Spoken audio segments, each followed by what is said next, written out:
Hi, everyone. All right, we are going to begin another week of our mentor sentences.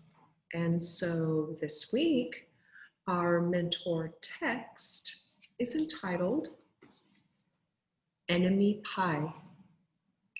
And the sentence we will be taking a look at this week is, Dad dished up 3 plates side by side with big pieces of pie and giant scoops of ice cream. As I'm reading the text aloud to you today, I would like you to listen for that sentence. All right, my friends, here we go. Enemy Pie. And this is by Derek Munson.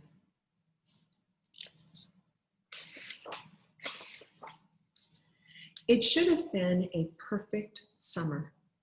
My dad helped me build a treehouse in our backyard. My sister was at camp for 3 whole weeks, and I was on the best baseball team in town. It should have been a perfect summer, but it wasn't. It was all good until Jeremy Ross moved into the neighborhood right next door to my best friend, Stanley. I did not like Jeremy Ross. He laughed at me when he struck me out in a baseball game. He had a party on his trampoline, and I wasn't even invited. But my best friend Stanley was. Jeremy Ross was the one and only person on my enemy list. I never even had an enemy list until he moved into the neighborhood. But as soon as he came along, I needed one. I hung it up in my treehouse where Jeremy Ross was not allowed to go. Dad understood stuff like enemies. He told me that when he was my age, he had enemies too, but he knew of a way to get rid of them. I asked him to tell me how. Tell you how? I'll show you how, he said. He pulled a really old recipe book off the kitchen shelf. Inside, there was a worn-out scrap of paper with faded writing. Dad held it up and squinted at it. Enemy pie, he said, satisfied. You may be wondering what exactly is an enemy pie. I was wondering too. But Dad said the recipe was so secret he couldn't even tell me. I decided it must be magic. I begged him to tell me something, anything. I will tell you this, he said. Enemy pie is the fastest known way to get rid of enemies. Now, of course, this got my mind working. What kinds of things, disgusting things, would I put into a pie for an enemy? I brought Dad some weeds from the garden, but he just shook his head. I brought him earthworms and rocks, but he didn't think he'd need those. I gave him the gum I'd been chewing on all morning, and he gave it right back to me. I went out to play alone. I shot baskets until the ball got stuck on the roof. I threw a boomerang that never came back to me. And all the while, I listened to the sounds of my dad chopping and stirring and blending the ingredients of enemy pie. This could be a great summer after all. Enemy pie was going to be awful. I tried to imagine how horrible it must smell, or worse yet, what it would look like. But when I was in the backyard looking for ladybugs, I smelled something really, really, really good. And as far as I could tell, it was coming from our kitchen. I was a bit confused. I went in to ask Dad what was wrong. Enemy pie shouldn't smell this good.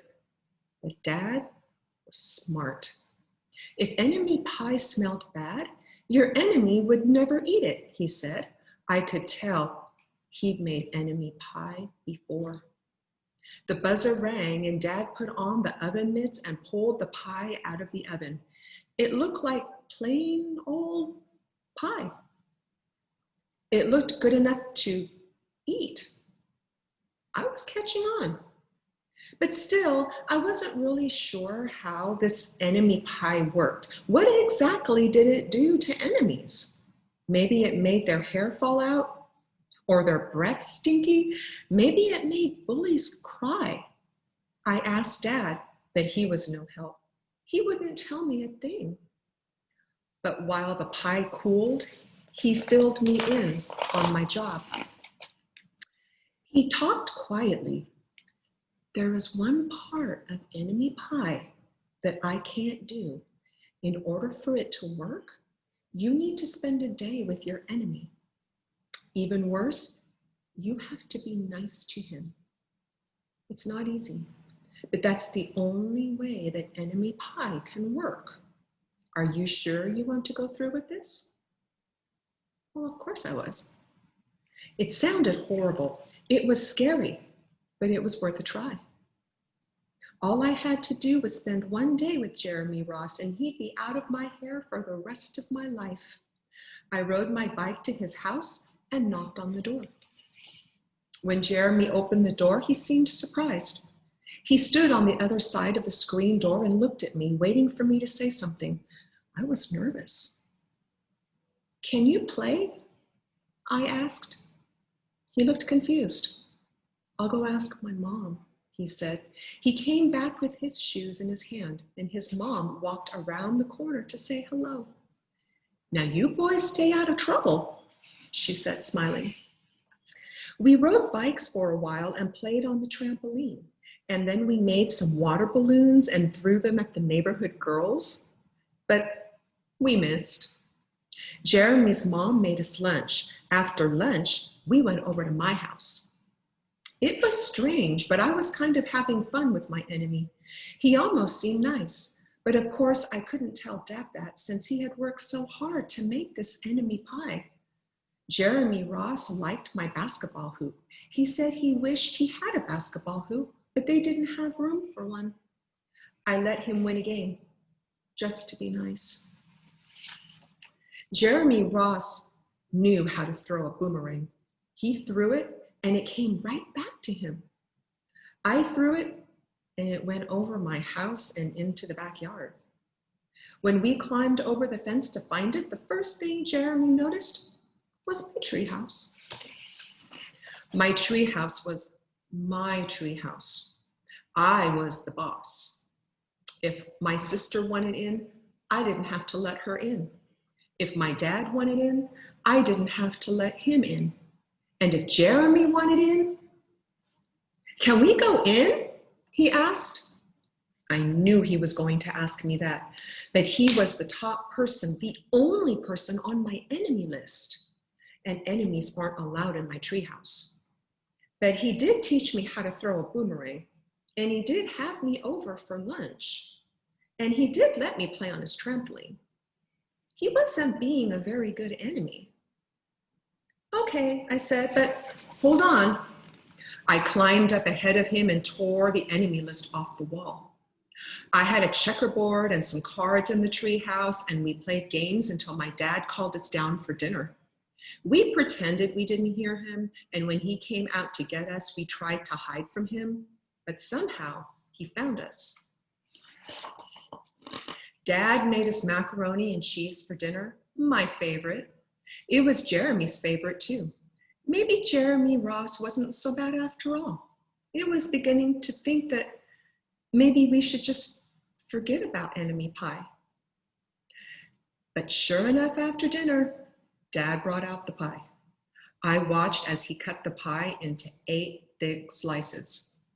Dad, I said, it sure is nice having a new friend in the neighborhood. I was trying to get his attention and trying to tell him that Jeremy Ross was no longer my enemy. But Dad only smiled and nodded. I think he thought that I was just pretending. Dad dished up 3 plates side by side with big pieces of pie and giant scoops of ice cream. He passed one to me and one to Jeremy. Wow, Jeremy said, looking at the pie. My dad never makes pies like this. It was at this point that I panicked. I didn't want Jeremy to eat the enemy pie. He was my friend. I couldn't let him eat it. Jeremy, don't eat it. It's bad pie. I think it's like poisonous or something. Jeremy's fork stopped before reaching his mouth. He crumpled his eyebrows and looked at me funny.